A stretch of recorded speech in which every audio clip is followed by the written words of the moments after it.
Open economy politics, or OEP, has become a central framework for understanding the complex relationship between politics and economics in an open world. This framework has been instrumental in bridging the gap between domestic political dynamics and international economic policies. OEP seeks to explain how domestic political factors influence a country's economic policies in the global arena.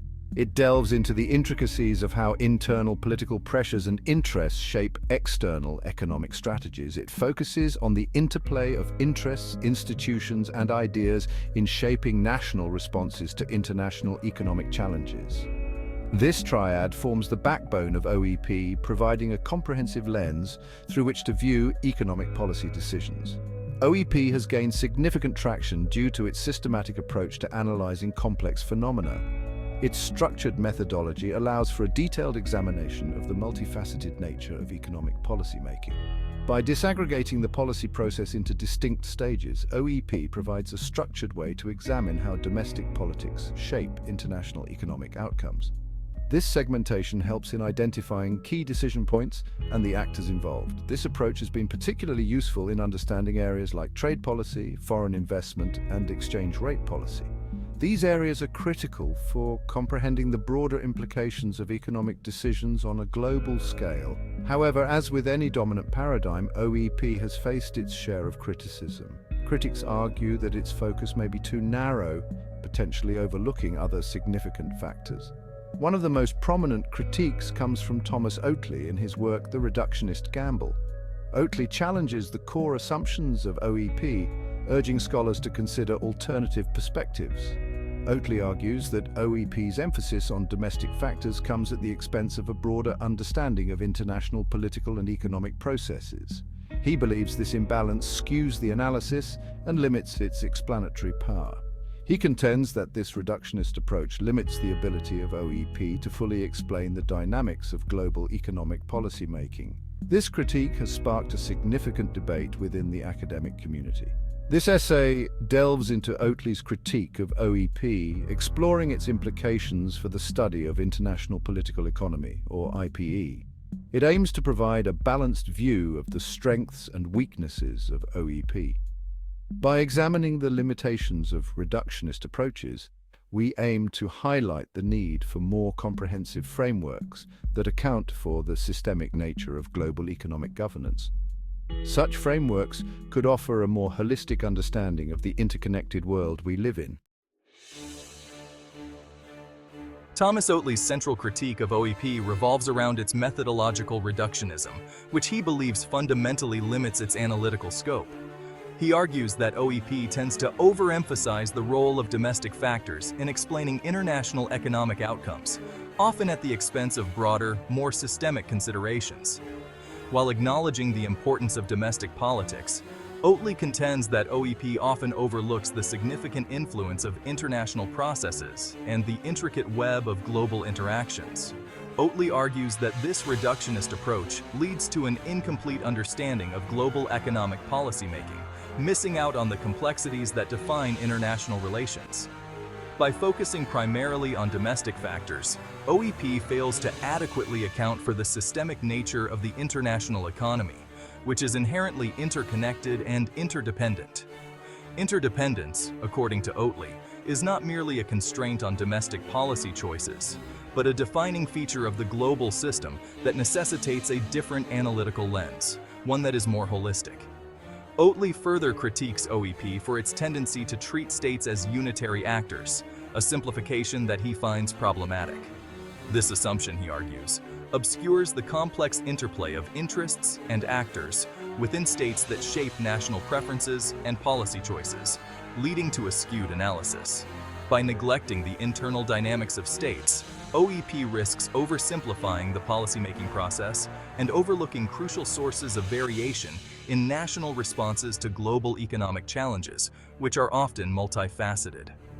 The core of Oatley's argument lies in his assertion that OEP's reductionism represents a gamble, one that may not pay off in terms of explanatory depth. By prioritizing parsimony and analytical tractability, OEP risks sacrificing explanatory power and a nuanced understanding of the complex interplay between domestic politics and international processes, ultimately limiting its effectiveness.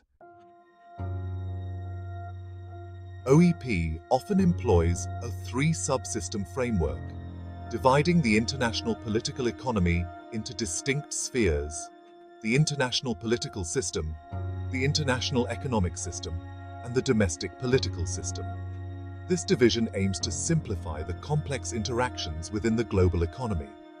While this framework can be useful for analytical purposes, Oatley argues that treating these subsystems as largely independent leads to a flawed understanding of global economic policymaking. He believes that this separation overlooks the intricate connections between these spheres. Oatley criticizes the artificial separation of the international and domestic realms perpetuated by the subsystemic approach. He suggests that this division is more theoretical than practical. He argues that these spheres are deeply intertwined, with international processes shaping domestic political dynamics and vice versa. The influence is bidirectional and continuous. For instance, the flow of goods, capital, and ideas across borders directly impacts domestic economic interests, creating a ripple effect that extends beyond national boundaries, leading to political contestation and policy responses that, in turn, influence the international system. This cyclical interaction is crucial for understanding global economic trends. Furthermore, Oatley highlights the role of international institutions and norms in shaping both domestic preferences and international outcomes. These institutions act as mediators and influencers.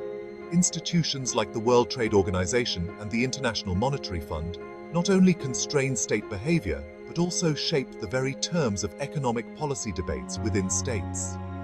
They set the stage for global economic discourse.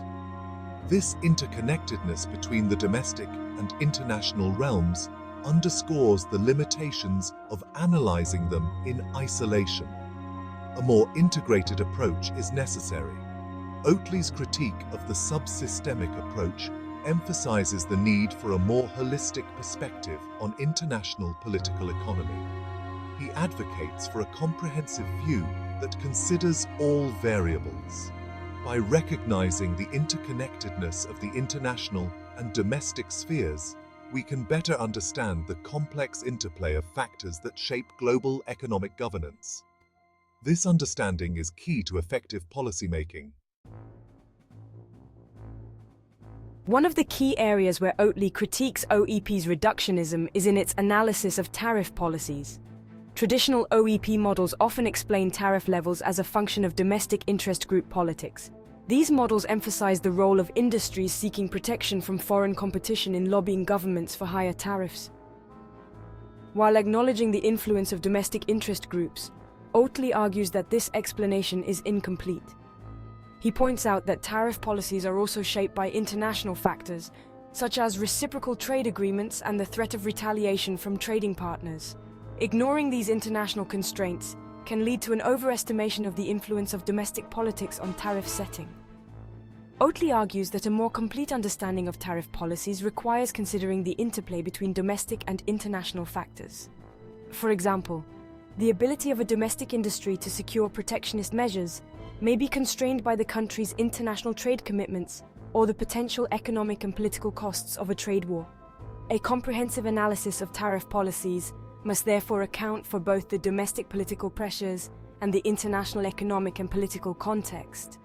By highlighting the limitations of purely domestic explanations for tariff policies, Oatley underscores the need to move beyond reductionist approaches in international political economy research.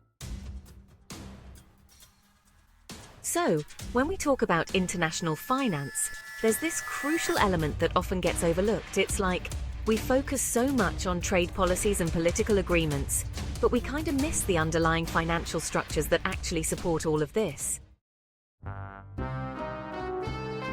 Yeah, and this brings us to a collective dilemma. You see, countries are interdependent and their economic policies can have ripple effects globally. It's not just about one nation making decisions in isolation. It's a complex web, and sometimes the actions of one can lead to consequences for all. Navigating global economic shocks requires a nuanced understanding of interconnected markets and policies. It's not just about reacting to crises, but also about anticipating and mitigating potential impacts. This approach can help stabilize economies and foster resilience in the face of uncertainty. Embracing complexity in international political economy means acknowledging that simple solutions often fall short. We must consider the intricate web of factors at play: political, economic, social, and beyond. By doing so, we can develop more effective and sustainable policies that address the root causes of issues rather than just the symptoms. The future of international political economy research is promising yet challenging. Scholars must continue to push boundaries, exploring new methodologies and perspectives. By fostering interdisciplinary collaboration and embracing innovative approaches, the field can evolve to better understand and address the complexities of our globalized world. Actionable insights for global economic governance involve translating academic research into practical policy recommendations. It's about bridging the gap between theory and practice, ensuring that policymakers have the tools and knowledge they need to create effective evidence-based strategies. This collaborative effort can lead to more robust and adaptive governance structures capable of navigating the complexities of the global economy.